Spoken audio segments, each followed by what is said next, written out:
వాళ్ళ వివేకానంద స్వామి జయంతి 12వ తారీఖు. అయితే రోజు ఒకటి గురువుకు సంబంధించిన శ్లోకం అనుకున్నాం కదా. తర్వాత దక్షిణామూర్తి స్తోత్రం ఉంటుంది, చిన్నదే, 11 మంత్రాలు. ఒక్కొక్కటి చూసుకుందాం.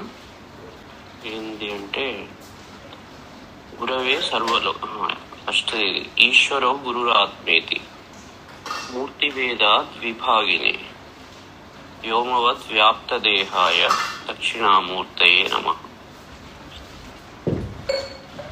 ఈశ్వరః గురుః ఆత్మా ఇతి మూర్తిభేదాత్ విభాగిని వ్యోమవత్ వ్యాప్తదేహాయ దక్షిణామూర్తయే నమః. 3 రూపాల్లో ఈశ్వరుడు, గురువు, ఆత్మ అనే 3 రూపాల్లో ఇతి అని ఈ 3 విధాలుగా అన్నట్టు. ఎవరికైనా భగవంతుడు, భక్తుడు, భక్తి,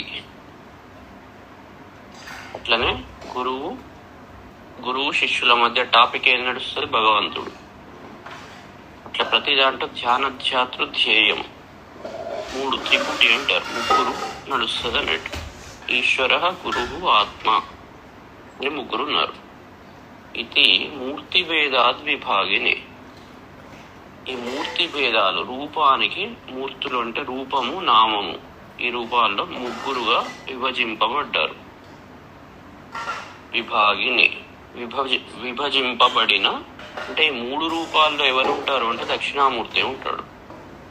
ఈశ్వరుడు, గురువు, ఆత్మ అనే 3 రూపాల్లో విభాగిని విభజింపబడిన రూపాల్లో ఉండే అన్నట్టు. ఇట్లా 3 విధాలుగా ఉండే నువ్వు విభాగిని. వ్యోమవత్ వ్యాప్తదేహాయ. మరి వీళ్ళ 3 దేహం ఒరిజినల్ ఏంటి అంటే వ్యోమవత్ అంటే ఆకాశతత్వములాగా, అంటే అనంతము అన్నట్టు. వ్యోమవత్ వ్యాప్తదేహాయ దక్షిణామూర్తే నమః. అంటే ఇక్కడ ఈ 3 ఈశ్వరుడు, గురువు, ఆత్మ 3 వీళ్ళ యొక్క దేహం ఎలాంటిది అంటే అనంతము అని అన్నట్టు అర్థం. ఆ విధంగా అలాంటి దక్షిణామూర్తే నమః. దక్షిణామూర్తి ఏం చెప్తున్నాడు అంటే ఇదే సిద్ధాంతం చెప్తున్నాడు అన్నట్టు. ఈ 3లో భేదము లేదు అనే యొక్క భావనకు రావాలి. వచ్చినప్పుడే అది జ్ఞానం వచ్చినట్టు. అలాంటి దక్షిణామూర్తికి నమస్కారం.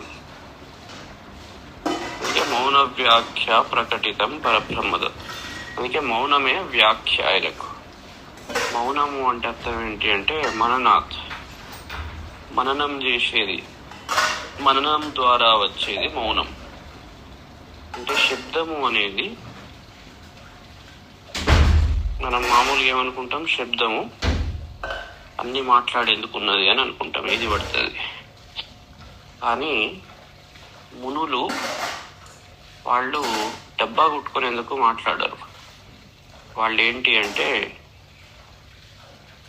ఇప్పుడు నిజం చెప్పాలంటే ప్రతి మాట కూడా బాగా డీప్గా ఆలోచిస్తే నోట్లో నుంచి వచ్చే ప్రతి మాటలో ఇంతో అంతో అజ్ఞానం ఉంటుంది. ఇన్ జనరల్ మీరు చూసుకుంటే ప్రతి మాట, నోటి నుండి వచ్చే ప్రతి మాటలో దాదాపు ఇంతో అంతో అజ్ఞానం యాడ్ అయ్యి ఉంటుంది.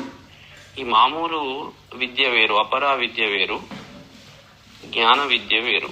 ఎందుకంటే మనం చదివేది చండీ సప్తశతి. చండీ సప్తశతిలో ప్రతి శ్లోకం ఏదైతే ఉన్నదో ఇది ఆధ్యాత్మిక ధ్వనిలోనిస్తుంది. ఇదేదో కోరికలు తీర్చడం వేరే విషయం కాదు. ప్రతి దాంట్లో ఒక ఆధ్యాత్మిక ధ్వని ఇది. ఆ స్థితికి పోయినప్పుడు ఇక మాట్లాడే ప్రతి మాటలు ఇంతో అంతో అజ్ఞానం ఉంటుంది. అందుకే మౌనం దాలుస్తారు వాళ్ళు. ఋషులు వచ్చి సంఘంలో పెద్ద పెద్ద స్పీచ్లు ఇయ్యరు. వాళ్ళు ఏదలుచుకుంటే వ్యాస భగవానుడు వచ్చి అందరికీ పెద్ద పెద్ద స్పీచ్లు ఇచ్చేవాడు రోజోటి కదా. ఆయన చేసిన దాంట్లో ఇప్పుడు మనం ఏం చేయట్లేదు కదా. ఇప్పుడు ఏంటి అంటే నేను అనేది వీళ్ళు ఫస్ట్ స్టేజ్ దాడుతున్నారు అంతే. ఇప్పుడు ఎట్లా ఉంటాయంటే లేయర్స్లో ఏది అలసత్వం పోయింది, పోయినాక కష్టపడి ఒక విషయాన్ని సాధిస్తున్నారు. సాధించాక అహంభావం వస్తుంది. అహంభావం ధనం రూపంగా కావచ్చు, తర్వాత విద్యా రూపం, విద్య అనదు కానీ ఈ విజ్ఞాన రూపంలో కావచ్చు, లేదా కుటుంబం, చాలా గొప్ప కుటుంబం, మా ఇంట్లో అందరు గ్రేట్, ఈ ఇట్లా కావచ్చు, లేదా అధికార రూపంలో కావచ్చు. ఏదో రూపంలో మనిషికి అహం అనేది వస్తుంది. నేను స్పెషల్ అని, అచీవ్మెంట్స్, అవార్డ్స్, రికగ్నిషన్స్ అన్నీ చెప్పుకుంటూ పోతుంటాడు అన్నట్టు. నేను నేను నేను నేను ఈ నేను అనే దాన్ని మనం అందుకే ప్రతి మాటలో అజ్ఞానం ఉంటుంది. ఎందుకంటే జ్ఞానంలో నేను ఉండదు. నేను అనేది ఒక విషయంగా మారిపోతుంది. నేను అని మాట్లాడుతున్నాం అంటేనే విషయం అయిపోతుంది అది. వీళ్ళందరూ ప్రతి చోట నేను నేను నేను నేను అనేది వస్తుంటుంది అన్నట్టు. కాబట్టి ఈ దక్షిణామూర్తి ఏదైతే ఉన్నాడో, దక్షిణామూర్తి తత్వం అంటే గురుతత్వం. గురువు అనేటి ఒక్కడే ఉంటాడు. మళ్ళీ అక్కడ హయగ్రీవుడు ఆయన ఎందుకు డిఫరెంట్, ఈయన ఎందుకు డిఫరెంట్, ఆయన ఎందుకు డిఫరెంట్, ఏది లేదు. గురుతత్వం ఎప్పుడూ ఒకటే ఉంటుంది. మళ్ళీ దాంట్లో కూడా డివిజన్ చేయద్దు. గురువు అంటే అజ్ఞానం నుండి దూరం చేసేవాడు, అంతే. దాని గురువు. జ్ఞానంలో సపరేషన్ అనేది ఉండదు. అందుకే ఈశ్వరు గురువుల ఆత్మేతి. ఈ మూడు వేదాల్లో సృష్టి తయారు చేశారు.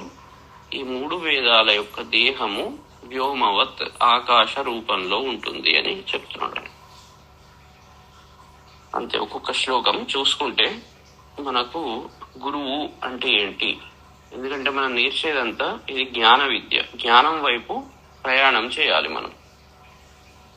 రెడ్డి సప్తశతి అంటే ఇది జ్ఞాన విద్య. ఒక్కొక్క స్టేజ్ మనిషిలో ఒక్కొక్క స్టేజ్ ఎట్లా దాటుకుంటూ పోవాలి, తనను తాను శుద్ధి ఏ రకంగా చేసుకోవాలి. ఒక రకంగా పరిపూర్ణమైన శుద్ధి అయినప్పుడు అప్పుడు అతను జ్ఞానం స్వీకరించడానికి సిద్ధమవుతాడు. ఇది మొత్తం శుద్ధి కాంది.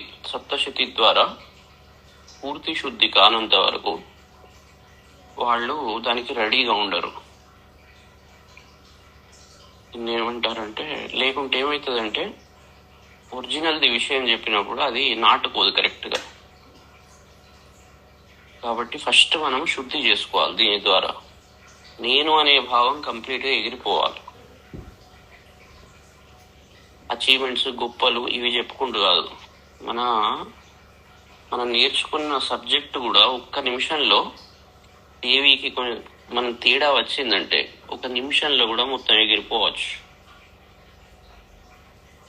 నేను అది చేసా, ఇది చేసా, ఇది నేర్చా, అది నేర్చా అని ఒక సందర్భంలో ఆయన ఒక యాక్సిడెంట్ ఏదైనా అయింది అంటే మొత్తం అయిపోయింది, మొత్తం జీరోకి వచ్చేస్తుంది కదా.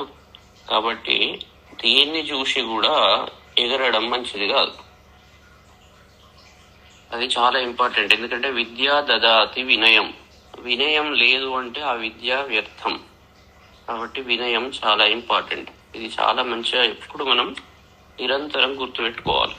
ఎందుకంటే కొన్ని సక్సెస్ రాగానే మనిషి ఆగడు, డబ్బులు రాగానే ఆగడు, అధికారం రాగానే ఆగడు, ఏదైనా సొసైటీలో ఒక 10 మంది పొగడంగానే ఆగడు. తర్వాత ఇంకా పెద్దది ఏంటంటే గురువు కాగానే ఆగాడు. గురువు అనే యొక్క భావన కూడా నేను గురువు, మళ్ళీ నేను అనేది వస్తున్నా చూడండి, అది కూడా ఆగడు. అన్నిటితోటి ఎంజరే ఉన్నది. కాబట్టి చాలా జాగ్రత్త అంటే అర్థం ఏంటంటే వినయము అనేది ఫస్ట్ ఫండమెంటల్ పెట్టుకోవాలి. వినయం గిట్ట లేదంటే ఇక్కడనైనా మనిషి పడిపోవచ్చు.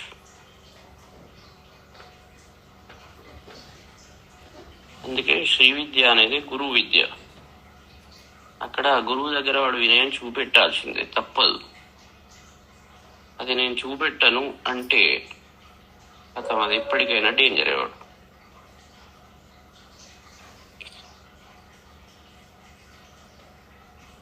తర్వాత ఇప్పుడు మనం ఎక్కడి వరకు వచ్చింది, దేవతలు చెప్పాక దేవి వాచ్, దేవి చెప్తున్నది. గమ్మత్ ఏంటంటే ఇప్పుడు ఈ దేవి చెప్పే దాంట్లో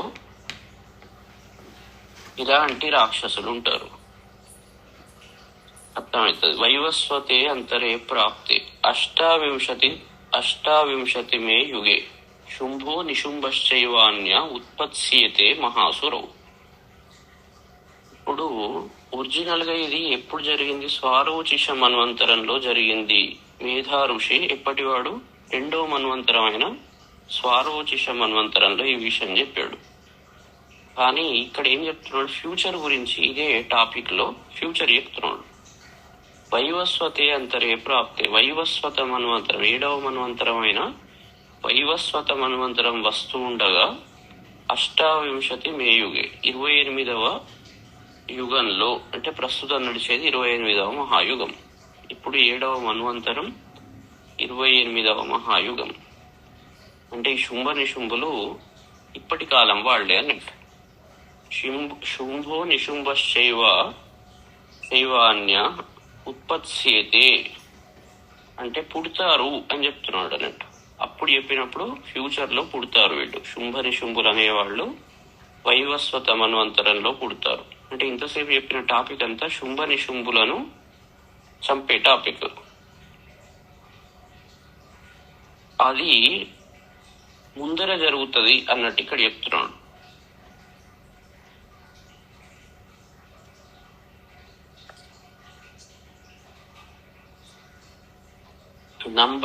అంటే అర్థం ఏంటి అంటే, జ్ఞానం అనేది, జ్ఞానానికి అగెనిస్ట్ గా రాక్షసులు ఎవరైతే ఉంటారో వాళ్ళు ఇప్పుడే ఉడతారు అని.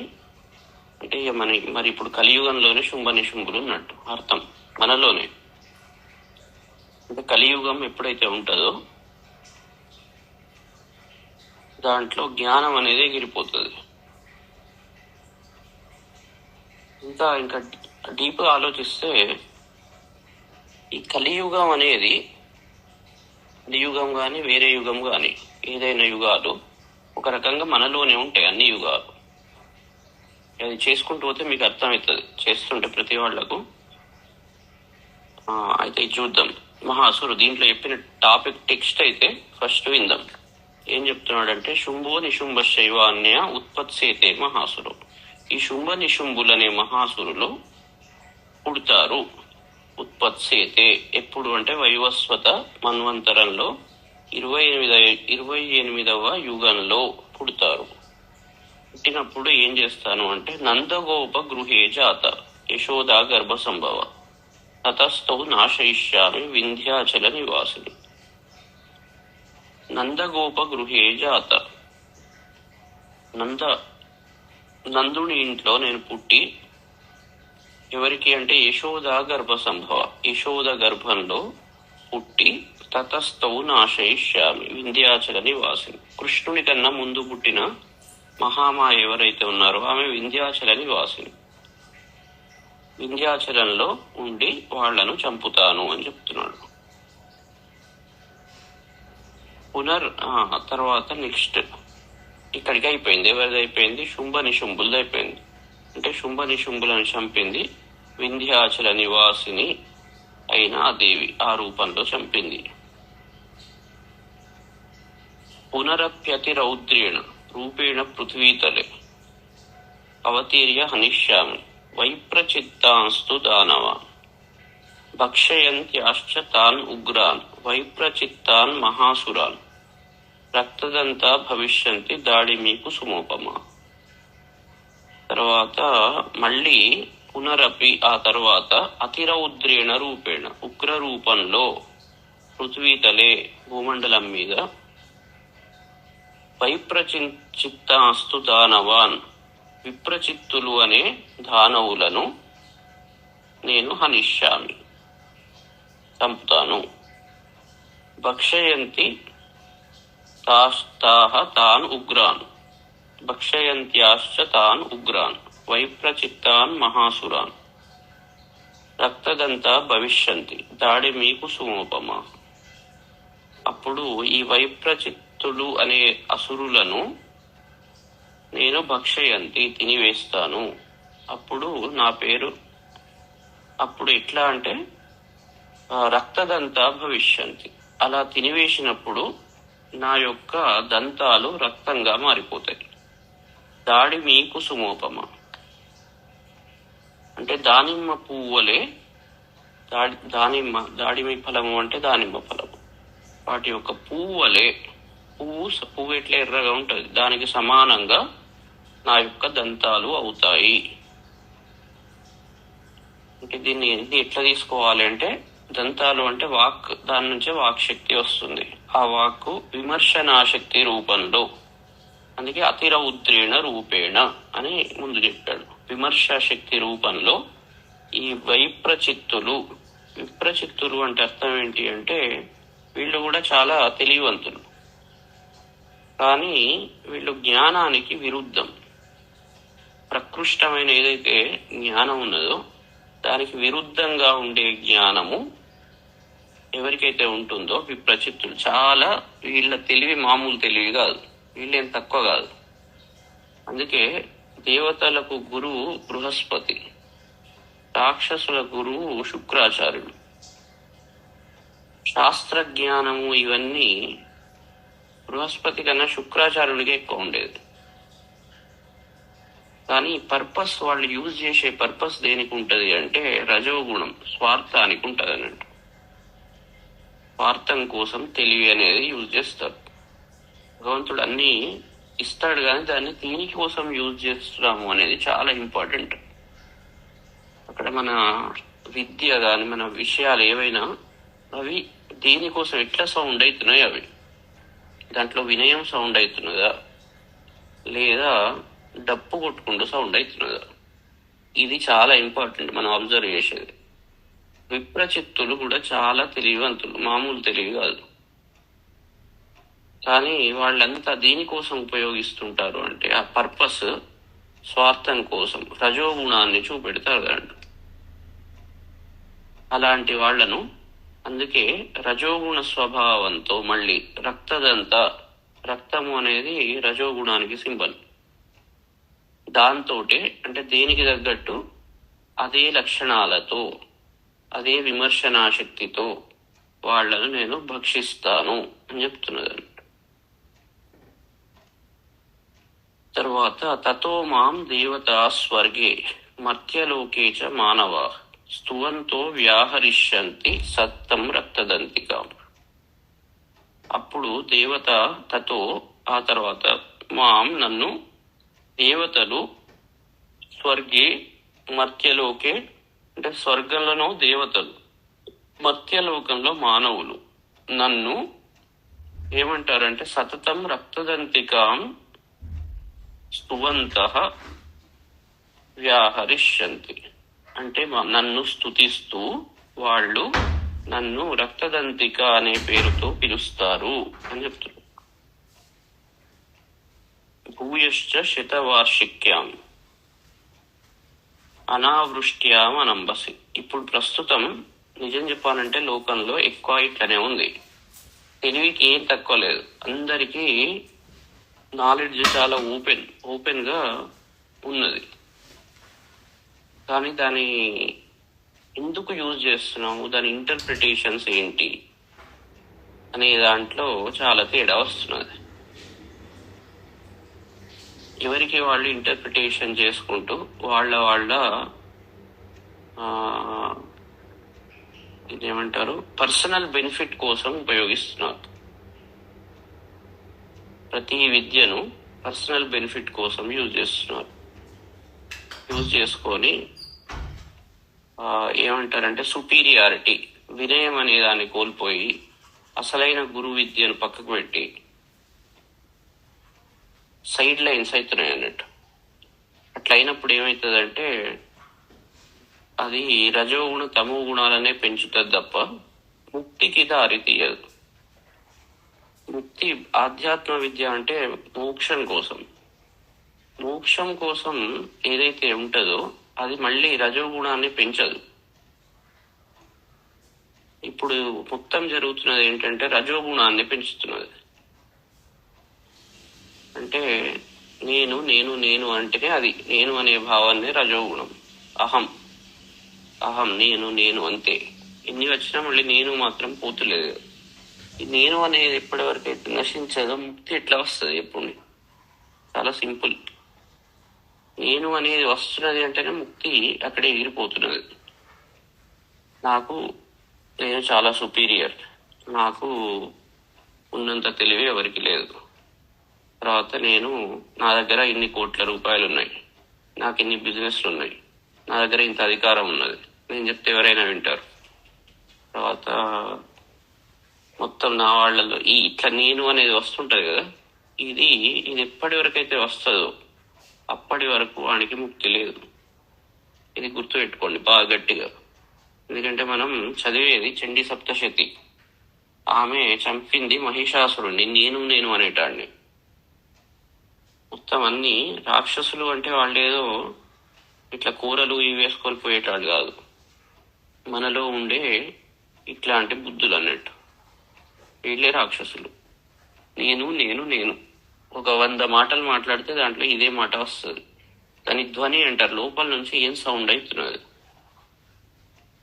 నేను అనే ఒరిజినల్ తత్వానికి అర్థం ఏంటి అని తెలుసుకున్నవాడు అలాంటి సౌండ్ రాదు, దాంట్లోంచి అలాంటి ధ్వని రాదు. అందుకే ఈశ్వరోగురు రాత్మేతి బాగా గట్టిగా పట్టుకుండదు. ఇక్కడ విప్రచిత్తులు అంటే ఇలాంటి వాళ్ళు అన్నట్టు, బాగా తెలివివంతులు. తెలివేం తక్కువ లేదు. విప్రో అనే పదం దీని నుంచి వచ్చింది. వాళ్ళ చిత్తము చాలా ప్రకృష్టంగా ఉంటది, విపరీతంగా ఉంటది అన్నట్టు. చాలా మేధావులు, కానీ దాన్ని విపరీతంగా యూజ్ చేస్తారు. స్వార్థం కోసం రజోగుణాన్ని పెంచేవాళ్ళు అన్నట్టు. శుంభ నిశుంభులు కూడా అట్లనే. వాళ్ళకు కూడా అందుకే శుంభ నిశుంభ అనే పదంలోనే గమ్మతున్నది. చూసుకోండి, ఆలోచించుకోండి. అది ఇవన్నీ ఏంటి అంటే శంభు, ఇక చూడండి దాంట్లో కూడా శంభు అంటే ఏంటి? శంకరుడు. శుభాన్ని ఇచ్చేవాడు, శాంతిని ఇచ్చేవాడు శంభు. శంభును కొద్దిగా అటు ఇటు వేయండి. శంభు టా అకారం వచ్చింది, చివర్లో ఉకారం వచ్చింది. ఆ ఉకారాన్ని ఇటు పట్టుకరండి. శుంభ అంటే అంత రివర్స్ అన్నట్టు. వీళ్ళు బేసికల్ గా శుంభ అంటే శంభుకు రివర్స్. శుంభ అంటే శంభుకు రివర్స్. ఎవరైతే శంకరుడు అందరికి శాంతిని ఇస్తాడో, ప్రపంచాన్ని సమానంగా అందరిలో వ్యాపించి ఉంటాడో, దానికి ఈ శుంభతత్వం రివర్స్ అన్నట్టు. మనం చేసేదానికి వాళ్ళు రివర్స్ చేస్తారు. అంటే ఒరిజినల్ జ్ఞానం ఎప్పుడు చాలా సింపుల్ గా ఉంటది. సింపుల్ గా ఉన్నదాన్ని చాలా కాంప్లికేట్ చేస్తారు అన్నట్టు.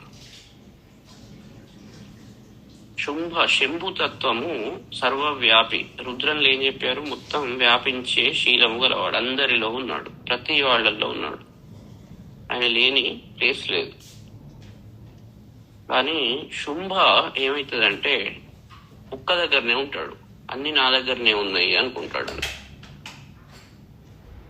నేను అనే యొక్క డెఫినేషన్ మారిపోతుంది. రుద్రుని డెఫినేషన్, శంభు డెఫినేషన్ వేరే, శుంభ డెఫినేషన్ వేరే. అయితే శుంభుడు పోనంత వరకు జ్ఞానం రాదు. ఇదే ఇద్దరి మధ్య తేడా. శంభు శుంభ పేరు ఎట్లనే ఉన్నది, కానీ వీడు ఒకటే సెల్ఫ్ సెంటర్డ్, వాళ్ళు అందరి సెంటర్డ్. శంభు ఇప్పుడు పల్లెటూర్లలో ఇప్పుడు ఎవరి దగ్గర ఎక్కువ తెలివి ఉన్నది? నా లెక్క ఎవరు లేదు అంటే లేదు. వినయం పల్లెటూర్లలో ఉన్నారు, కట్టెలు కొట్టుకునేవాడు ఉంటాడు. వాళ్ళ దగ్గర ఉన్న వినయం బాగా చదువుకున్న దగ్గర ఉండదు. చూసుకోండి, మీరు అబ్జర్వ్ చేసుకోండి. వాళ్ళు ఏం చదవకున్నా, ఇప్పుడు ఇవన్నీ ఏమి వాళ్ళు స్టడీ చేయకున్నా, వాళ్ళల్లో వినయం ఉంటుంది, వినయ లక్షణం. విద్యా దదాతి వినయం అంటే అక్కడనే విద్య ఉన్నది అన్నట్టు. ఇక్కడ ఇన్ని శాస్త్రాలు చదివి ఇంత చదివి కూడా వినయం ఎగిరిపోతే లాభం ఏంటి కదా? అంటే వాళ్లకు మళ్ళీ పవర్ ఇచ్చాక అక్కడ కూడా మారితే కష్టం. కానీ కొందరిలో ఏమున్నా కూడా వాళ్ళ దగ్గర మారదు. వినయతత్వం ఎక్కడనైతే ఉంటుందో, శాంతి తత్వం ఎక్కడనైతే ఉంటుందో, వాళ్ళు చాలా తక్కువ దాంట్లో కూడా ఆనందంగా ఉంటారు. వీళ్ళకి ఎన్ని ఉన్నా కూడా ఇంకా సుఖం ఉండదు కదా. తర్వాత కష్టపడి పనిచేస్తారు. అంటే చాలా మంది రాక్షసులు అక్కడ ఆల్రెడీ లేరు. వాళ్ళల్లో చాలా మంది రాక్షసులు వాళ్ళకి ఆ గురు భక్తి అవన్నీ ఉంటాయి. ఆ భక్తి ఆ లక్షణాలన్నీ మంచిగా ఉంటాయి. అక్కడ ఇక్కడ లోపిస్తాయి. ఎందుకు లోపిస్తున్నాయి అంటే అహం వల్ల. అహం ఎందుకు వస్తుందంటే ధనము, అధికారము, తర్వాత ఇలాంటి ఏవైతే అచీవ్మెంట్స్ ఇవన్నిటి వల్ల ఆ అహం అనేది ఎంటర్ అవుతున్నది అన్నట్టు. అది చూసుకోవాలి మంచి జాగ్రత్తగా. లేకుంటే ఈ చదువు అంతా ఏమవుతుందంటే డబ్బా కొట్టుకునేందుకు అవుతుంది.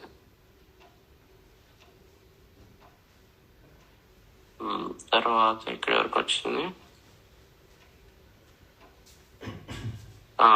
భూయశ్చ శతవార్షిక్యాం అనావృష్ట్యాం అనంభసి మునిభి సంస్థుత భూమౌ సంభవిష్యామి అయోనిజ. ఆ తర్వాత మళ్ళీ 100 సంవత్సరాల పర్యంతం, శతవార్షిక్యాం 100 సంవత్సరాల పర్యంతం, భూయ అంటే మరలా 100 సంవత్సరాల పర్యంతం, అనావృష్ట్యాం అనంభసి అంటే అనావృష్టి చేత నీరు లేకుండా కరువు కాటకాలు వస్తవి వచ్చినప్పుడు మునిభిహి సంస్థుత మునుల చేత నేను స్తుతింపబడి భూమౌ ఈ భూమి మీద సంభవిష్యామి అయోనిజ అయోనిజగా ఈ భూమి మీద మళ్ళీ పుడతాను, అవతరిస్తాను. తతః శితేన నేత్రాణం నిరీక్షిష్యామి యన్ముని కీర్తయిష్యంతి మనుజా శతాక్షీం ఇతి మాం తతః. ఆ తర్వాత శితేన నేత్రాణం 100 నేత్రాలతో, 100 అంటే అనంతమైన నేత్రాలతో అన్నట్టు, నిరీక్షిష్యామి యన్ముని ఆ మునులను నేను చూస్తాను, చూసి కీర్తయిష్యంతి మనుజ శతాక్షిమితి మాం తతః అప్పుడు మనుష్యులు నన్ను శతాక్షి అని కీర్తిస్తారు అని చెప్తున్నాడు. ఇక్కడ శత అంటే అనంతము, లెక్కలేనన్ని అన్నట్టు. సహస్రాక్షుడు అని అంటాం కదా ఇంద్రుణ్ణి, 1000 కళ్ళతో చూస్తాడు. ఇక్కడ కూడా 100 కళ్ళతో, 100 అంటే అనంత వాచకం, అనంత దృష్టితో నన్ను శతాక్షి అని వాళ్ళు నన్ను పిలుస్తారు. అప్పుడు దీనికి ఈ కథ ఎక్కడ ఉన్నదంటే దేవి భాగవతంలో 7వ స్కందంలో ఉన్నది. అప్పుడు అమ్మవారు ఇలాంటి స్థితిలో 9 రోజులు వరుసగా వర్షాలు కురిపించి వాళ్ళని కాపాడుతుంది. తర్వాత తతోహం అఖిలం లోకం ఆత్మదేహ సముద్భవై భరిష్యామి సురాశాకై ఆవృష్టే ప్రాణధారకై. అప్పుడు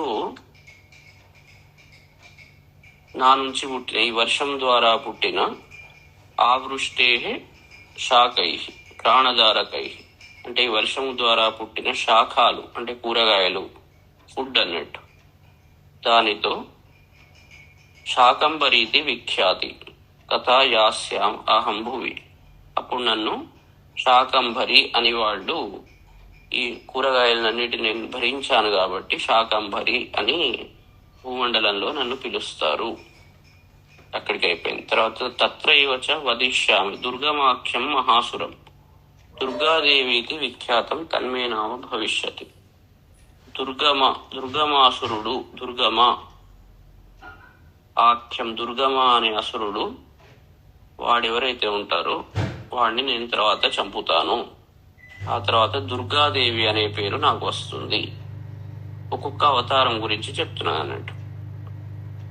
ఆ తర్వాత పునశ్చాహం యదా భీమం రూపం కృత్వా హిమాచలే రక్షాంసి భక్షయిష్యామి మునీనాం త్రాణకారాత్. తదా మాం మునయః సర్వే స్తూష్యంత్యానమ్రమూర్తయః భీమాదేవితి విఖ్యాతం తన్మే నామ భవిష్యతి. ఆ తర్వాత భీమమైన రూపం, భయంకరమైన రూపంతో హిమాచలంలో, భయంకరము అంటే ఇక్కడ వీళ్ళని రక్షించాలి కాబట్టి మునులకు ఈమె సౌమ్య రూపం, రక్షణ రూపం. ఇక రాక్షసులకు భయంకరమైన రూపం అన్నట్టు. ఆ మునులు అట్లా భయంతో కారణాత్ అంటే ఎవరైతే మునులు ఉంటారో వాళ్ళకి ఎప్పుడైతే భయం కలుగుతుందో వాళ్ళని రక్షించే కొరకు, వాళ్ళను ఎవరైనా వచ్చి డిస్టర్బ్ చేస్తుంటే వాళ్ళని రక్షించాలి.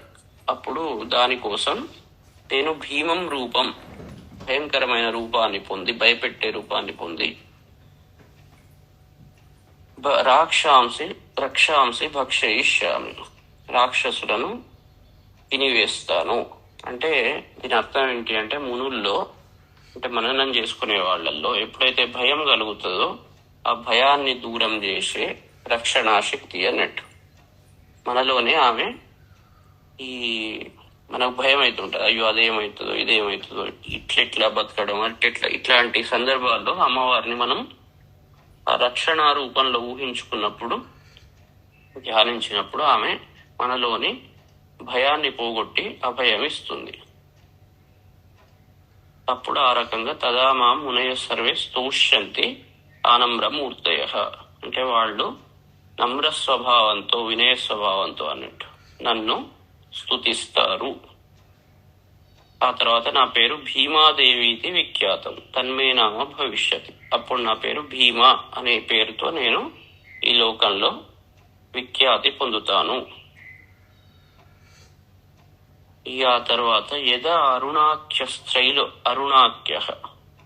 త్రైలోక్యే మహాబాధాం కరిష్యతి తదాహం భ్రామరం రూపం కృత్వా అసంఖ్యేయ షట్పదం త్రైలోక్యస్య హితార్థాయ వధిష్యామి మహాసురం. అరుణాసురుడు అనేవాడు ఆ తర్వాత 3 లోకాల్లో చాలా బాధను సృష్టిస్తాడు. ఈ అరుణాసురుడు గాయత్రి ఉపాసకుడు అన్నట్టు. అయితే కనుక అహంభావం వచ్చినప్పుడు, చాలా బాధలను సృష్టించినప్పుడు తదాహం భ్రామరం రూపం కృత్వ భ్రమర రూపాన్ని ధరించి అసంఖ్యేయ షట్పదం లెక్కలేనన్ని 9 రూపంలో త్రైలోక్యస్య హితార్థాయ 3 లోకాల హితము కొరకు ఆ మహాసురం వధిష్యామి ఆ అసురుణ్ణి చంపివేస్తాను. అంటే ఇది కూడా వీళ్ళల్లో ఎప్పుడైతే అహంభావం వచ్చిందో మేము మాత్రమే చేయగలము అని ఉంటుంది కదా కొందరికి, గాయత్రి మా కోసమే అని ఎవరైతే అనుకుంటారో అలాంటి అహంభావం వచ్చినప్పుడు అది అరుణాసురుడు అన్నట్టు. ఆ అరుణాసురుణ్ణి నేను భ్రమర రూపాన్ని ధరించి చంపివేస్తాను అని చెప్తున్నాను. శ్రీశైలం భ్రమరాంబిక అన్నట్టు. భ్రామరీతి చ మాం లోకా తదా స్తోష్యంతి సర్వతః ఇత్తం యదా యదా బాధ దానవోత్థ భవిష్యత్. అప్పుడు నన్ను భ్రామరి అని లోకంలో పిలుస్తారు అందరూ. ఈ విధంగా ఎప్పుడెప్పుడైతే లోకంలో బాధ ఉత్పన్నమవుతుందో దానవుల వల్ల, అప్పుడప్పుడు నేను తదా అవతీర్య అహం అప్పుడప్పుడు అహం అవతీర్య అంటే పుట్టి అరిసంక్షయం కరిష్యామి శత్రు సంహారము చేస్తాను. యదా యదా హి ధర్మస్య గ్లానిర్భవతి భారత అనేదానికి ఇది దానిలాగానే సేమ్. ఎప్పుడెప్పుడైతే ధర్మానికి హాని జరుగుతుందో, ఎప్పుడెప్పుడైతే రాక్షస బాధ మీకు పుడుతుందో అప్పుడప్పుడు నేను హరిసంక్షయం ఈ రాక్షస సంహారం కొరకు దీని మీద భూమి మీద పుడతాను అన్నట్టు. అవతీర్య అహం అంటే ఎప్పుడెప్పుడైతే మనలో ఇప్పుడు చెప్పిన విషయాలు లోపిస్తాయో ఆ లోపించినప్పుడు మళ్ళీ అదొక రాక్షసుడు అన్నట్టు. లోపిస్తున్నది అంటే ఒక నెగిటివిటీ అనేది పుట్టింది లోపల. పుట్టినప్పుడు మనను అది స్టేబుల్ గా ఉండనియనప్పుడు దేవి ఏదో రూపంలో వచ్చి వాళ్లను చంపుతుంది. ఇక్కడికి 11వ అధ్యాయం అయిపోయింది. తర్వాత దేవి పఠన మాహాత్మ్యం.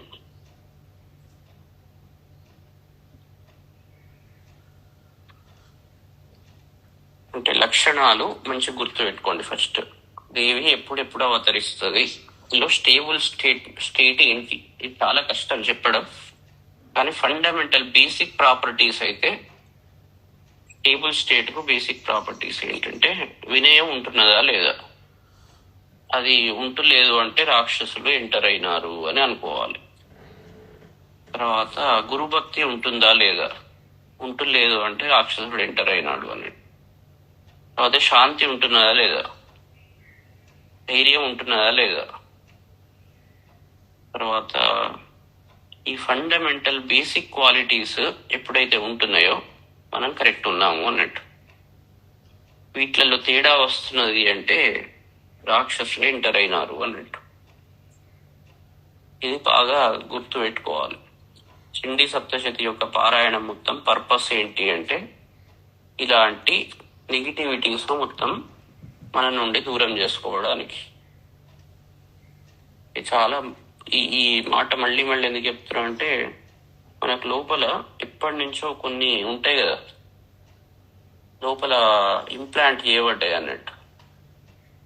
అవి అంత ఈజీగా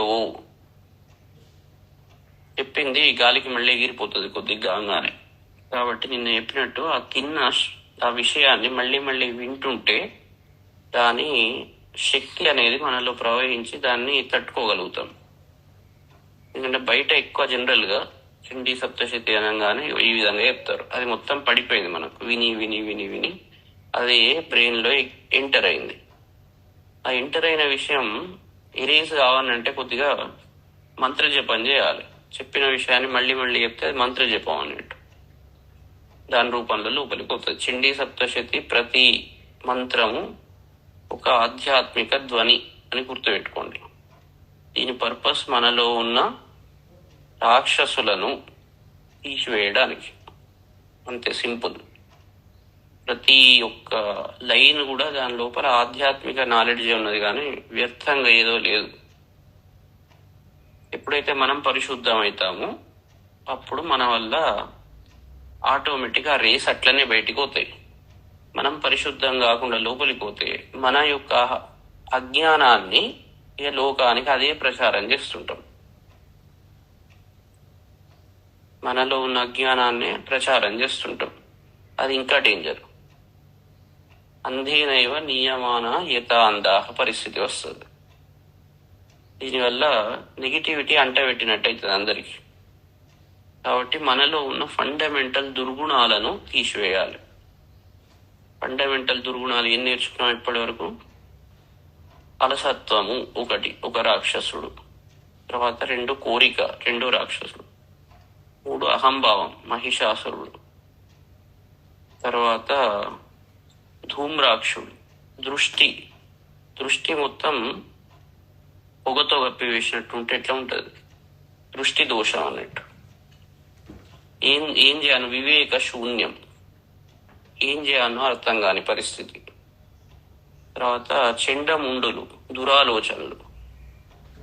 తర్వాత రక్తబీజుడు, అది అలవాట్లు. ఒకటి మొదలైందంటే దాని నుంచి అదే పుడతాయి బిడ్డలు, ఒకదాని నుంచి ఒకటి. మన దగ్గర ఉన్న ఒక దుర్గుణాన్ని మొత్తం లోకానికి అంట పెడతాం, బయటికి పోయి మొత్తం ఫాలోవర్స్ అంతా. అది ఎంతమంది ఎక్కువ ఫాలోవర్స్ ఉంటే అంత డేంజర్. అప్పుడు వైరస్ తొందర స్ప్రెడ్ అవుతుంది. కాబట్టి చాలా జాగ్రత్తగా ప్రతి నెగిటివిటీని లోపల నుంచి తీసేయాలి. అన్నిటికీ ప్రధాన మూలం ఏంటంటే అహం, సెంటర్ లో ఉంది. అందుకే మధ్యమ చరిత్ర ఏమంటారంటే ఏకేనవా మధ్యమేన నైకేనేతర యోరిహ చరితార్థంతు నజపే జపంచిద్రమ వాప్నుయాత్. అందుకే మధ్యమ చరిత్ర కంపల్సరీ చదవాలి అని అంటారు. ఎందుకంటే మహిషాసురుణ్ణి పోగొట్టుకోకుంటే మిగిలినవన్నీ తొందరగా అంటుకుంటాయి, ఈ వేరే వైరస్లన్నీ.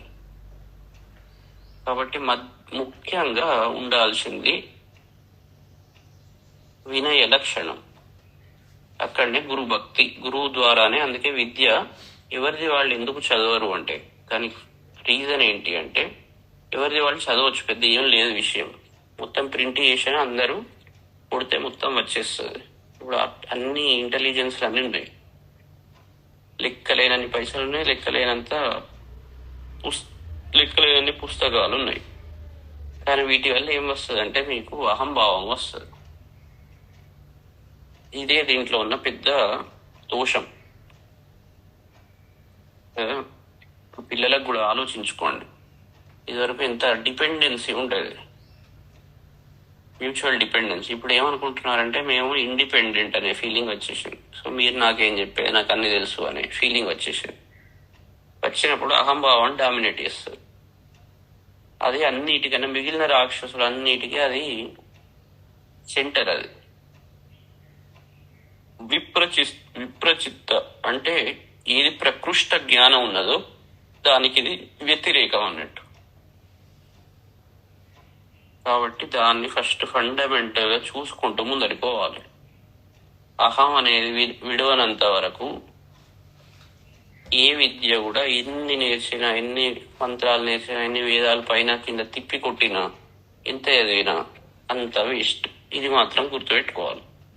దానివల్ల ఇంకోళ్ళకు బాధ పెట్టుడే తప్ప లాభం లేదు. కాబట్టి ఈ విషయంలో మాత్రం చాలా గట్టిగా ఉండాలి. అహం అనేది లేవద్దు.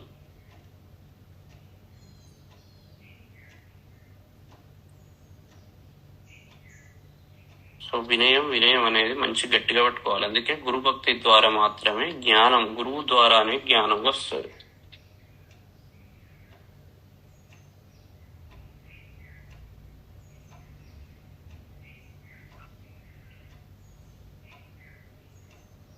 ఇంకేమైనా క్వశ్చన్లు ఉన్నాయి వాళ్ళ? ఒక 2 అధ్యాయాలు ఉన్నాయి. వివేకానంద స్వామి, ఆయన నుంచి మనం బాగా నేర్చుకోవాలి. మహా తెలివివంతుడు, పుస్తకాలను అటు ఇటు తిప్పే ఎబిలిటీ ఉన్నది. ఆయన జ్ఞాపక శక్తి ముందర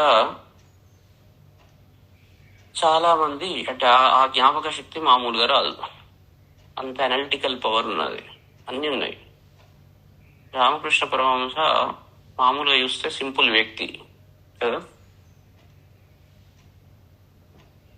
కానీ మరి ఈయన కూడా తెలియలేదు. అన్ని చెప్పేందుకు స్పీచ్లు ఇవ్వమంటే 100 ఇస్తాడు వివేకానంద స్వామి. ఇప్పటి వాళ్ళ కన్నా 1000 స్పీచ్లు ఇస్తాడు, ఇయ్యగలడు కదా. కానీ ఆయన స్పీచ్లో లాస్ట్కి ఎట్లా అంటే నాకు ఏమీ తెలియదు అనే లెవెల్కు మాట్లాడతాడు. ఆయనది ఒకసారి వినుండి, ఆయన స్పీచ్లు వింటే దాంట్లో వినయ ప్రదర్శన ఉంటుంది కానీ విద్యా ప్రదర్శన ఉండదు. అయితే ఆయన నుంచి మనం అది నేర్చుకోవాలి కదా. ఇది చాలా ఇంపార్టెంట్ పాయింట్ అన్నట్టు. బుక్కుల ద్వారా విద్య వస్తుంది, ఎన్నైనా చదవచ్చు. వేదాలన్నిటిని కూడా అన్నీ చదవచ్చు, వేద శాస్త్రాలన్నీ చదవచ్చు. కానీ దాంతో జ్ఞానము రాదు. అదేంటి అవన్నీ జ్ఞానానికి సంబంధించింది, జ్ఞానం రాదంటారు ఏంది అనకుండే. అన్ని జ్ఞానానికి సంబంధించిన శాస్త్రాలే, కానీ జ్ఞానం చదవంగానే రాదు. ఇది మాత్రం గ్యారెంటీడ్. ఇప్పుడు ఉపనిషత్తులు ఇవన్నీ వివేకానంద స్వామి చదవలేదు, అవన్నీ అన్నీ చదివాడు కదా. మొత్తం అన్ని అవైలబుల్ అప్పుడు కూడా ఉండే, అన్ని పుస్తకాలు చదివాడు. కానీ జ్ఞానం కోసం ఈయన దగ్గరికి ఎందుకు పోయినాడు? ఈయన అవన్నీ ఏం చదవలేదు కదా. రామకృష్ణ పరమహంస దగ్గరికి ఎందుకు పోయినాడు? ఈయన అవన్నీ పెద్ద చదువుకున్నవాడు ఏం కాదు, అవన్నీ చదవలే. కానీ ఆయన దగ్గరికి ఎందుకు పోయి నేర్చాడు అవన్నీ. రమణ మహర్షి మరి ఆ బుక్స్ అన్ని మొత్తం అన్ని తిప్పి చదవలేదు కదా. ఆయన దగ్గరికి ఎందుకు పోయినారు వీళ్ళు? ఆయన జ్ఞాని అని పేరు ఎందుకు వచ్చింది? రామకృష్ణ పరమహంస జ్ఞాని అని ఎట్లా వచ్చింది? ఆయన దగ్గర ఈయన ఎందుకు నేర్చుకున్నాడు? ఇవన్నీ ఆలోచించాలి. పుస్తకాలు చదివేటప్పుడు వేరే, జ్ఞానం వేరే. మీకు పుస్తకాల ద్వారా జ్ఞానము రాదు. టాపిక్స్ తెలుస్తుంది, విషయాలని చెప్తారు కావచ్చు, ఎన్నైనా చెప్పవచ్చు, చెప్పడమే ఉన్నది. తోటి కొద్దిసేపు ఒక 2-3 స్పీచ్లు మనం మంచిగా విన్నామంటే మీరు అందరూ స్పీచ్లు ఇవ్వచ్చు. ఇప్పుడు ఈ స్పీచ్ గొప్పతనం కాదు దీంట్లో చెప్పుడు. ఇప్పుడు ఈ సబ్జెక్ట్ విని మళ్ళీ మీరు కూడా స్పీచ్లు ఇవ్వచ్చు. ఇది వేరే, ఈ టైప్ వేరే. కానీ జ్ఞానతత్వం రావాలంటే గురువు దగ్గరికి పోవాల్సిందే. ఎవరు ఓడు పోయి అక్కడ వంగాల్సిందే. ఆ వంగుడు తెలియకుంటే కరెక్ట్ గా అతను జ్ఞాని కావాలి, అతను కూడా వంగేటాడు కావాలి. అతనిలో కూడా జ్ఞానతత్వం తెలియాలి. ఇది చాలా ఇంపార్టెంట్. ఇవాళ వివేకానంద స్వామిని ఒక్కసారి గుర్తు చేసుకోండి. ఆయన తెలియ ముందర మరి మిగిలిన వాళ్ళు ఆ కాలంలో పెద్ద పెద్ద వాళ్ళని కూడా ఆయన పడకుండా పెట్టాడు. అంత అట్లాంటి వ్యక్తి ఒక మామూలు వ్యక్తి దగ్గరికి వచ్చి ఎలా నేర్చుకున్నాడు, ఏంటి అసలు ఈ తత్వం ఏంటి?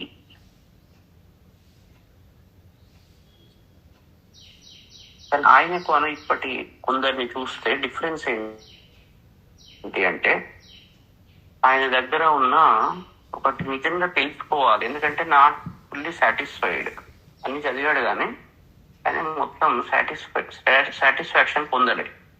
ఇప్పుడు ఏమవుతున్నదంటే అహం వల్ల ఆయనకు అహం లేదు కాబట్టి సాటిస్ఫాక్షన్ పొందకుండా ఏదో ఉన్నది ఇంకొకటి అని తెలుసుకుందామని ప్రయత్నించాడు. ఇప్పుడు ఏంటి అంటే తెలుసుకున్నాము అనే భావన వచ్చేస్తున్నది, అన్నీ తెలుసు అనే భావన వచ్చేస్తున్నది. అక్కడ ఆగిపోతుంది, మనది మూమెంట్ ఆగిపోతుంది. ఎప్పుడైతే అన్నీ తెలుసు అనుకుంటామో అక్కడికే మన గ్రోత్ ఆగిపోతుంది. నిత్య విద్యార్థి అన్నీ తెలుసు అనేది ఉండదు. అన్నీ తెలుసు అనేది ఆ పాయింట్ అక్కడికి రానే రాదు. అక్కడికి వచ్చిందంటే అక్కడికి మన గ్రోత్ కంపల్సరీ ఆగిపోతుంది. ఇప్పుడు మామూలు ఏమనుకుంటాం, శ్యామల విద్య అంటే శ్యామల దేనికి వాక్కుకు సింబల్. కానీ శ్యామల అనుగ్రహము మౌనంలో ఉంటది. బయట స్పీచ్లు ఇచ్చే ఈ తెలివి కాదు. స్పీచ్లు ఇచ్చుడు చేది పడితే ఇచ్చుకుంటూ వెళ్ళిపోవచ్చు. ఒక 10 గ్రంథాలు చదివామంటే ప్రతి వాడు గురువే. గురువు కాని వాడు లేనే లేడు, అందరూ గురువులే. కానీ గురువు అని అనుకోవడమే పెద్ద అడ్డానికి స్పిరిచువల్ గ్రోత్ కు. ఇది చాలా గుర్తు పెట్టుకోవాలి. ఎందుకంటే దాంట్లో కూడా నేను గురువు అనే వస్తుంది అన్నట్టు. ఈ నేను గురువు అనే యొక్క స్టేట్మెంటే రాంగ్. ఈ స్టేట్మెంట్ లోనే డేంజర్ ఉన్నది.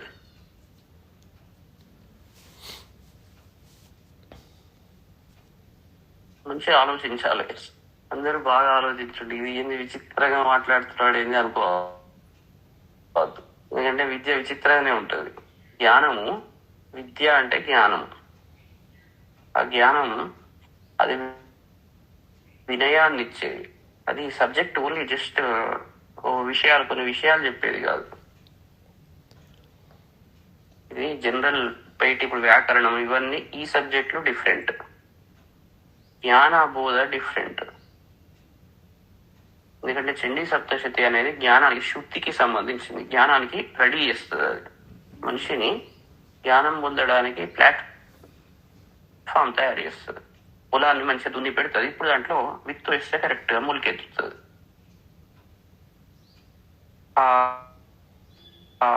దున్ని దగ్గర చాలా గట్టిగా ఉండాలి మరి, లేకుంటే ఏమవుతుంది, అది విత్తు వేస్తే అది ఆయనతో ఫలీకరించదు. కాబట్టి దున్నేటప్పుడు కొద్దిగా కష్టమే ఉంటది. ప్రతిదీ అటు అటు తిరుగుతుంటది అన్నట్టు. ఎందుకంటే మనలో ఒక వైపు వంగ్యాము అంటే అటువైపు మనం పూర్తిగా వంగి వెళ్ళిపోతుంటాం. ఇంకో యాంగిల్ చూడం. ప్రతిదానికి పూర్వపక్షం ఉత్తరపక్షం 2 యాంగిల్స్ చూసుకుంటూ పోవాలి. అందుకే మన మనస్సు అనే క్షేత్రాన్ని మంచిగా దున్నుకోవాలి. దాంట్లో నెగిటివిటీస్ పూర్తిగా ఏరి పారేయాలి. దాంట్లో ఈజీగా ఎంటర్ అవుతుంటాయి. అయితే ఎప్పుడైతే దాన్ని ఫండమెంటల్స్ శుద్ధం అవుతాయో మొత్తం ఏర్పాటు నిరంతరం జరగదు. అది ఏంటంటే ఫండమెంటల్స్ శుద్ధం కావాలి. ఫండమెంటల్స్ శుద్ధమై అప్పుడు దాంట్లో జ్ఞానం అనే బీజం ఎంటర్ అవుతుంది. అప్పుడు చిత్తవృత్తి నిరోధం అనే స్థితికి చేరుకుంటారు. అంతవరకు మీ మనస్సును కంట్రోల్ చేసుడు ఎవరి వశం కాదు. ఇప్పుడు ఇవాళ ఇన్ని అవార్డులు వచ్చినాయి, రేపు ఇంకోటి కొత్తది వస్తుంది, కానీ అది కావాలనిపిస్తుంది. 10 మంది మిమ్మల్ని పొగుడతారు, తిడతాడు. ఈ తిట్టేటాడు మీకు నచ్చాడు, ఈ 10 మంది పొగిడేటాడు నచ్చుతారు. ఇవన్నీ మనలో మళ్ళీ మనస్సులో అన్ని స్టార్ట్ అవుతాయి. ఇట్లా చాలా విచిత్రంగా ఉంటుంది అన్నట్టు జీవితం. సో జ్ఞానం ఇవన్నిటికీ అతీతం. కాబట్టి మనస్సును ఇలాంటి దుర్లక్షణాలు లేకుండా చేసుకోవాలి. ఇది మంచిగా చెప్పినవి ధ్యానించి మనలో ఎక్కడైనా నేను అనే భావం పుడుతున్నదా? మరి నేను పోవడం అంత ఈజీ కాదు. అట్లే ఎట్లా పోతుందండి? పోదు కదా అది. అందుకే భక్తి అనేది ప్రధానమైంది. భక్తి అనేది తల్లి లాంటిది. ఆ తల్లికి వైరాగ్యం, తర్వాత జ్ఞానం, 2 పిల్లలు. ఈ ఫండమెంటల్ భక్తి అనే తల్లి వీక్ అయిందంటే ఇవి 2 వీక్ అయిపోతుంది. భక్తి వల్ల వినయం వస్తుంది, వీటి వల్ల ఈ తెలుసు అనే వీటి వల్ల అహంకారం వస్తుంది. కాబట్టి ఫస్ట్ భక్తిని చాలా ఫండమెంటల్ దాన్ని వదిలిపెట్టవద్దు. భక్తి అంటే ప్రదర్శన కాదు, లోపల ఉన్న భావం.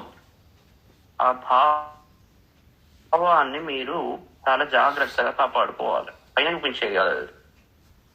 మళ్ళీ ప్రదర్శన, నేను భక్తుడిని అనగానే గతం అటు ఇటు తిరుగుతున్న గుళ్ళలకు ఇది కాదు భక్తి. ఇది యొక్క పరిపూర్ణత శాంత స్థితిలో ఉంటది. అక్కడ నేను అనే భావం లేవకుండా ఉంటది. అది ఇంటర్నలైజ్. అది ఎవరికి ఉంటుంది ఏంటి అని ఎవరిది వాళ్ళే చూసుకోవాలి. ఇది ఏంటి అంటే మెడిసిన్ ఎవరిది వాళ్ళకే, ప్రదర్శనలకు కాదు. మీరు చూసుకోండి, ఎవరిది వాళ్ళు చెక్ చేసుకోండి. ఎక్కడన్నా నేను అనేది లేస్తున్నదా, వినయం వస్తున్నదా లేదా నాలో. అది మనస్సులో ఉంచుకోవాల్సిన ఒక ఏంది అంటే భావం, భక్తి భావం. ఆ లోపల భక్తి భావం పరిపూర్ణంగా ఉన్నప్పుడు ఇప్పుడు మీరు ఈ మిగిలినవి నేరుస్తుంటే అది ప్రాపర్ గా మీకు డైజెస్ట్ అవుతుంటది. లేకుంటే ఏమవుతుంది అంటే ఆ భావం సరిగ్గా లేకుంటే ఇవి డైజెస్ట్ కాకుండా అహంకారాన్ని నిద్రలేపుతుంటాయి. ఇట్లా చాలా ఒక ట్రాప్ లాగా ఉంటది. కాబట్టి ఫండమెంటల్ భక్తి భావం అది పెట్టుకోవాలి. అదే గురు భక్తి, దైవ భక్తి. 2 మధ్య తేడా ఉండదు కాబట్టి ఒకటి భక్తి భావం అని చెప్తున్నా, ఒకటి ఫండమెంటల్. మరి ఇది నాకు కూడా భక్తి ఉన్నది కదా, నేను కూడా దేవుడిని నమ్ముతా కదా, గట్లా కాదు. నమ్ముడు ఇవన్నీ ఇది వేరే. భక్తిలో కరిగిపోతాడు భక్తుడు, భగవద్భక్తిలో కరిగిపోతాడు. ఆ కరిగిపోయే గుణం రావాలి. అహంభావంలో కరిగిపోవడం ఉండదు. సప్తశక్తిలో మంచిగా మీరు చూసుకోండి. వాళ్ళు మహిషాసురుణ్ణి చంపినప్పుడు వాళ్ళ రోమాలు ఇట్లని కబుర్చినాయి. ఈ స్థితి అది రావాలి. ఆ స్థితి భక్తి భావంలో వస్తుంది. అహం ఎలిమినేట్ అయినప్పుడు వస్తుంది. మీరు ఆ స్థితిలో ఉన్నప్పుడు నెక్స్ట్ ప్రకాశం, జ్ఞాన ప్రకాశం తర్వాత వచ్చింది కదా 11వ దాంట్లో, అది వస్తుంది. కాబట్టి చాలా మంచిగా ఈ పాయింట్స్ గుర్తుపెట్టుకో. మొత్తం చండీ సప్తశతిలో నేను ఏం నేర్చా అని చూసుకుంటే ఈ ఫండమెంటల్ పాయింట్స్ ను హైలైట్ చేసుకోండి. ఎందుకంటే చదవడం మొత్తం చదువుకుంటుంటాం. ఈ భావంతో మీరు చదువుతున్నప్పుడు ఇక మిగిలినవన్నీ ఈజీగా డైజెస్ట్ అవుతుంటాయి. దానికన్నీ సమన్వయం అవుతుంటాయి. లేకుంటే సమన్వయం కాకుండా అవి ఏదో రకంగా ఏదో యాంగిల్లోకి వెళ్ళిపోతాయి. ఎందుకంటే లోపల ఉన్న భావం చాలా ఇంపార్టెంట్. భావంలో దోషం ఉన్నది అంటే ఇవన్నీ నిద్రలేస్తుంటాయి అన్నట్టు. రాక్షసులందరూ నిద్రలేస్తుంటారు. అందుకే భాగవతంలో భక్తి తల్లి లాంటిది. దాని నుంచి వీళ్ళు పిల్లలు. వైరాగ్యము, జ్ఞానం, దీంట్లో కూడా అదే ఉన్నది. భక్తిభావం మధ్యమ చరిత్రలో మహిషాసురుణ్ణి చంపినప్పుడు, అంటే అహంభావం ఎప్పుడైతే పోతుందో మీకు భక్తిభావం వచ్చినట్టు. అహం ఉన్నంతసేపు నేను భక్తుడిని అనుకున్నంత వరకు భక్తుడిని కాదు మీరు. నేను భక్తుణ్ణి అనే మాట మీ నోట్లో నుంచి వస్తున్నది అంటే ఇంకా భక్తి పరిపూర్ణంగా కాలేదన్నట్టు. భక్తిలో ఆ నేను అనేది యాక్చువల్లీ ఎగిరిపోతుంది. నేను భక్తుడిని అనే థాట్ రాదు. నేను భక్తుడిని అంటే ప్రదర్శన అన్నట్టు. ఇది బాగా ఆలోచించుకోవాలి. భక్తిలో మనిషి కరిగిపోతాడు. భక్తి అంటే ఒక రకమైన ప్రేమ. ప్రేమలో మనిషి ఏమవుతాడంటే కరిగిపోతాడు. కరిగిపోయి నేను అనే భావం అక్కడ ఎగిరిపోయి అన్కండిషనల్ లవ్ స్థితికి వచ్చేస్తుంది. కండిషన్స్ పెట్టాడు. సో దాంట్లో పూర్తిగా ఎప్పుడైతే కరిగిపోతాడు, కరిగిపోవడం అంటే అర్థం ఏంటి అంటే, ఇప్పుడు ఉప్పును తీసుకొని నీళ్ళల్లో వేస్తే ఏమవుతుంది? కరిగిపోతుంది. ఆకాశాత్ పతితంతోయం. అందుకే సంధ్యావందనం లాస్ట్ లో ఏం చెప్తారు? ఆకాశాత్ పతితంతోయం యథా గచ్చతి సాగరం సర్వదేవ నమస్కార కేశవం ప్రతి గచ్చతి. ఇప్పుడు ప్రతి వాడు ఒక ఇండివిజువల్. నేను నేను నేను అన్ని నదులు అనుకోండి, పోయి సముద్రంలో కలిసినాయి. వాని ఎగ్జిస్టెన్స్ కోల్పోతాయి. ఎగ్జిస్టెన్స్ కోల్పోవాలి. మళ్ళీ ఎగ్జిస్టెన్స్ నేను అంటున్నారంటే మీరు ఇంకా అజ్ఞాన స్థితిలో ఉన్నారు. భక్తి లేదన్నట్టు. అక్కడ భక్తి పరిపూర్ణత లేదు, జ్ఞాన పరిపూర్ణత రాలేదు. ఫైనల్ స్టేట్ లో చండీ సప్తశతి ఏం చెప్తుంది అంటే భక్తి జ్ఞాన పరిపూర్ణతను సూచిస్తుంది. భక్తి జ్ఞాన పరిపూర్ణతను సూచించేది రెండిటి సమన్వయమే చండీ సప్తశతి. ఒక నది సముద్రంలో కలిసినప్పుడు ఆ నీళ్లు ఈ నీళ్లు మొత్తం కలిసిపోతాయి. అక్కడ ఈ నది నేను గంగా నది, నేను యమునా నది, నేను ఈ నది ఆ నది అని చెప్పుకోవడానికి దాని దగ్గర ఏమి ఉండదు. సపరేషన్ అనేది లేనే లేదు అక్కడ. సపరేట్ ఎంటిటీ లాగా అది ఉండదు. అది అసలు విషయం. అది నిజమైన భక్తి. భక్తి యొక్క పరాకాష్ఠ. అది జ్ఞానం యొక్క పరాకాష్ఠ. ఎగ్జిస్టెన్స్ ఉన్నది అంటేనే ఇంకా అజ్ఞానంలో ఉన్నట్టు. మీ దృష్టిలో మీ లోపల నేను ఒక సపరేట్ పర్సన్, నేను ఇవి సాధించాను, నాకు ఇంతమంది ఫాలోవర్స్, నేను ఇది, ఇవన్నీ ఆలోచిస్తున్నారు అంటేనే మీరు అజ్ఞానంలో ఉన్నట్టు. చాలా సింపుల్. నేను ఒక సపరేట్ నదిని అని ఎప్పుడైతే ఆలోచిస్తారో మరి అట్లా లేని జీవితం ఎట్లా నడుస్తుంది అని అంటారు. జీవితం ఎట్లా నడుస్తుంది? ముందర పనులు ఎట్లా చేయాలి? పనులు చేయడం అక్కడి వరకు ఓకే, చేసేటప్పుడు చేసుకుంటూ ఉండే అంతే, చేసుకుంటూ వెళ్ళిపోతారు. కానీ ఇక్కడ ఇది ఒక అందుకే దాంట్లో ఏం చెప్తారు వేదాంతంలో, మొత్తం ఒక స్వప్నం లాగా దీన్ని ట్రీట్ చేయాలి, డ్రీమ్. కానీ ఒరిజినల్ ఏంటి? కానీ లోపల మీకు సాక్షి లాగా ఉండాలి. మీరు చేసేదంతా చేసుకుంటూ పోతారు, కానీ నేను ఒక సపరేట్ పర్సన్ అనే భావన రావద్దు. సపరేట్ పర్సన్ అనే భావన వచ్చినప్పుడు, నేనేదో స్పెషల్ అనే భావన వచ్చిందంటే మీకు అహం అనేది వస్తుంది. అక్కడనే అహం యొక్క ఎగ్జిస్టెన్స్ ఉంటుంది. సపరేట్ పర్సన్ ఏమీ లేదు ఇక్కడ. మనల్ని ఏమీ స్పెషాలిటీ ఏం లేదు అనే యొక్క స్థితి రావాలి. నది సముద్రంలో కలిసినప్పుడు, కలిసాక దానికి ఇండివిజువాలిటీ ఉండదు. ఇక్కడ ఏ వాటర్ ఎక్కడెక్కడికి పోతుందో ఎవరికి తెలియదు. ఇది ప్రిపరేషన్. చండీ సప్తశతి మొత్తం మంచిగా చదివాము అంటే ఈ భావన మీకు ఎక్కినప్పుడు మీరు కరెక్ట్ గా రెడీ అయినారు అన్నట్టు. జ్ఞానానికి తీసుకోవడానికి రెడీ అయినట్టు. ఇంకా తీసుకున్నట్టు కాదు అసలు. మరి అట్లా ఎట్లా ఉండాలి అని మీకు డౌట్ వస్తుంది కంపల్సరీ. ఫస్ట్ ఈ స్థితికి మీరు రావాలి. మనలో ఉన్నప్పుడు రాక్షసులు ఏమేమి పోతాయి ఇలాంటి స్థితిలో. మళ్ళీ మీరు అట్లాంటి స్థితిలో కామ్గా కూర్చున్నారు అనుకోండి, పని చేయకుండా, అది కూడా కరెక్ట్ కాదు. ఇట్లాంటి స్థితిలో వండుకుంటూ పని చేయాలి. పని చేసుకుంటూ మళ్ళీ ఏది ఆశించొద్దు. ఇలా వచ్చింది అలా స్వీకరించాలి కదా. అది ప్రాక్టీస్తో మీకు వస్తుంటుంది ఒక్కొక్క స్టేజ్. కానీ టోటల్ ఇప్పుడు అయిపోయింది కాబట్టి పారాయణం, దీని నుంచి మీరు నేర్చుకోవాల్సింది ఏంటి అంటే, నేను అనే భావనను తీసివేయవలసిందే. అది ఉన్నంత వరకు చండీ ఎన్నిసార్లు ఏదైనా వేస్టే. అది పోయిందంటే మీరు చండీ సిద్ధి వచ్చినట్టే.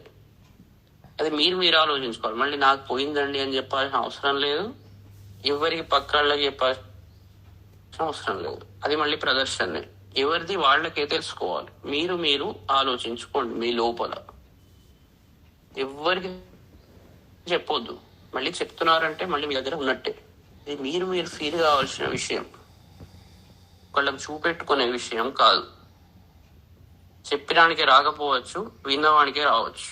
అందుకే ఆ టాపిక్ పక్కకు పెట్టి పర్పస్ ఏంటి అంటే ఎవరిది వాళ్ళు మాత్రమే చూసుకోవాలి.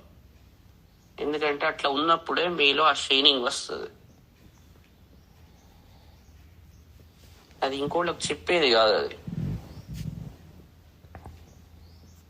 మీలో ఆ షైనింగ్ ఉన్నదా లేదా గురువుకు తెలుస్తుంది.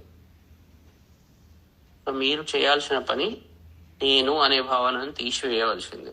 లేకుంటే వినయం అక్కడ కనబడదు. వినయం కనబడకుంటే రాక్షసులందరినీ పోషిస్తున్నట్టు లోపల. మళ్ళీ ఎన్నిసార్లు చదివినా అక్కడికే వస్తుంది, మొదటికే వస్తుంది. ఓకే, ఇది చాలా ఇంపార్టెంట్. ఎందుకంటే సప్తశతి సిద్ధి రావాలి. ఇంతసేపు మరి మంచిగా విన్నప్పుడు ఉత్త పై అర్థాలు తెలుసుకొని లాభం ఏంది? మంచి ఒక్కొక్క అక్షరం తెలుసుకుంటారు. తెలుసుకున్నా మళ్ళీ ఇంకెక్కువ వస్తాయి. నాకు అన్ని తెలిసినాయని మళ్ళీ అహంభావం వచ్చే ఇది మొత్తం మీరు అక్షరం ఒక్క అర్థంతో పోకుండా ప్రతిదీ తెలుసుకుంటారు. మళ్ళీ ఏమొస్తుంది అంటే నాకు మొత్తం అర్థాలు తెలిసినాయని వచ్చింది, కథం మళ్ళీ మహిషాసురుడు ఊడతాడు. గట్ల కాదు, అర్థాలు తెలుసుకున్నట్టే గవి తెలుసుకుంటు కాదు. ఇది ఏదో తెలియడానికి చెప్పే, ఏదో తెలిసినంత మాత్రం. దాంట్లో ఎన్ని తప్పులు ఉన్నాయి, ఎన్ని రైట్లు ఉన్నాయో దేవుడికి తెలియాలి. కానీ మనకు కావాల్సింది మాత్రం ఇది. అది ఓనంత వరకు మాత్రం లోపల ఇంకా వైరస్ ఉన్నట్టే.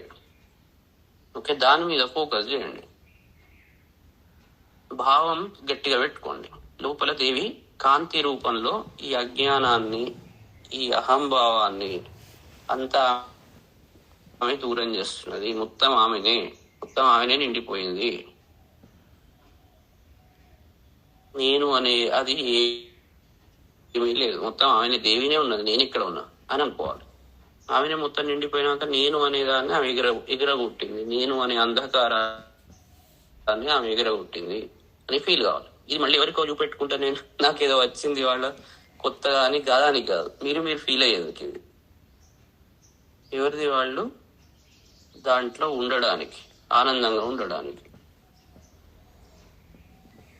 గంభీరంగా మీ పని మీరు చేసుకుంటూ కామ్గా ఉండండి. ఇప్పుడు ఈ రకమైన దృష్టితో సప్తశతి పారాయణం చేసినప్పుడు మీకు చాలా అద్భుతంగా ఇది ఉంటుంది. దాని ఎఫెక్ట్, ఆ ఆనందం వేరే ఉంటుంది.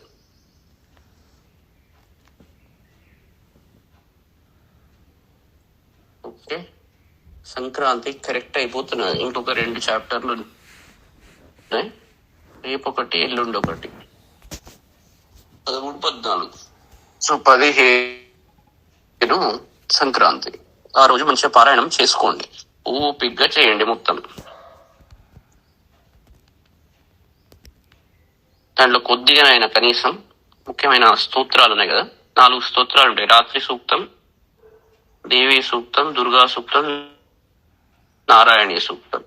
1వ అధ్యాయం 5, 4, 5, 11. కనీసం అవి అదినా లేదా ఒక శ్లోకం చదివినా ఎంత ఎదిగారు అనేది మ్యాటర్ కాదు. మ్యాటర్ ఏంటంటే ఏ భావంతో ఎదిగారు. ఇప్పుడు చెప్పిన భావాలన్నీ మీలో ఎక్కినాయా, ఇక వాటిని మళ్ళీ కలుషితం కాకుండా రక్షించుకోవాలి. ఎందుకంటే మన చుట్టూ జనరల్ గా ఉండేదంతా అంత ఇప్పుడు నేను తోటే మొత్తం నడుస్తుంది, అజ్ఞానంతో చుట్టూ నడుస్తుంది. అలాంటి దాంట్లో వండుకుంటూ కూడా మనం సాక్షిలాగా ఉండగలగాలి. అలా ఉన్నప్పుడే ఆ చండీ సప్తశతి కరెక్ట్ గా దేవీ సిద్ధి వచ్చినట్టు. ఇది గుర్తు పెట్టుకొని మంచిగా ఉండండి. ఏమంటారు, బుద్ధిమంతులకు ఎక్కువ చెప్పాల్సిన అవసరం లేదు. మంచిగా దాన్ని తీసుకోండి. సంక్రాంతి అనేది జీవితంలో నిజంగా సంక్రాంతి కావాలి. చేంజ్, ట్రాన్స్ఫర్మేషన్ కావాలని కోరుకుంటున్నాను. Okay, good luck. మళ్ళీ రేపు వెళ్దాం.